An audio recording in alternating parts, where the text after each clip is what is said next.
the Trump administration signed on to the memorandum of understanding to end the current war with Iran, and everyone's saying that Trump is turning on Israel, and there's this big show going on about how Donald Trump and JD Vance and everybody's really turning against Israel, and it's trying to show that there's some type of divide. But I think it's really just a shift in strategy. It's a shift in policy. I'm calling it the Al Qaeda pivot. And listen to what Trump said at the G7. Israel's fighting Hezbollah too long, and too many people are being killed. And you don't have to knock down an apartment house every time you're looking for somebody, because there are a lot of people in those apartment houses, and they're not all Hezbollah, that I can tell you. And I suggested to Israel to let Syria take care of Hezbollah. Because to be honest with you, I think they do a better job of doing it. That Syria, he's pulled that country together amazingly quickly. He's very capable. And he's been very good for me. He's protected everything that I've asked for, he's done. And if Israel can't do the job without killing everyone else, he'll do the job. Syria will do the job.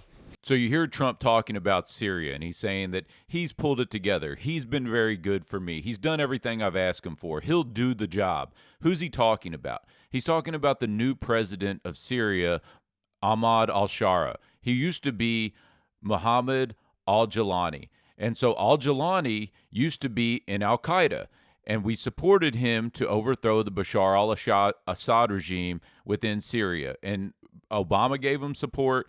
He created the al-Nusra Front in Syria, and then we continued to support him all the way up until the overthrow of the Assad regime in December of 2024. And that's why I think this all had to happen. They had to break up the Shiite Crescent. Now, what was the Shiite Crescent? Basically, think of that as like a supply chain of support from Iran to Hezbollah that would run from Iran through Syria into Lebanon to support Hezbollah.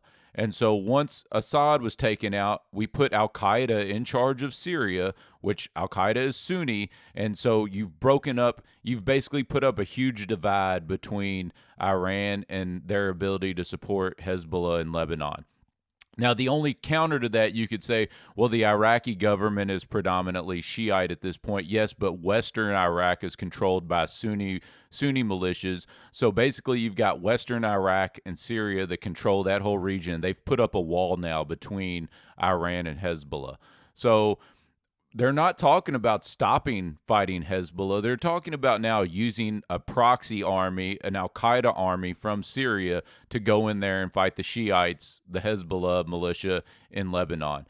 So I don't think this is the way they're trying to make it appear. You're still going to have pressure on Hezbollah, which is all in the interest of Israel, so they can go in and start trying to expand into Lebanon. Thank you for listening. Please like, subscribe, and comment.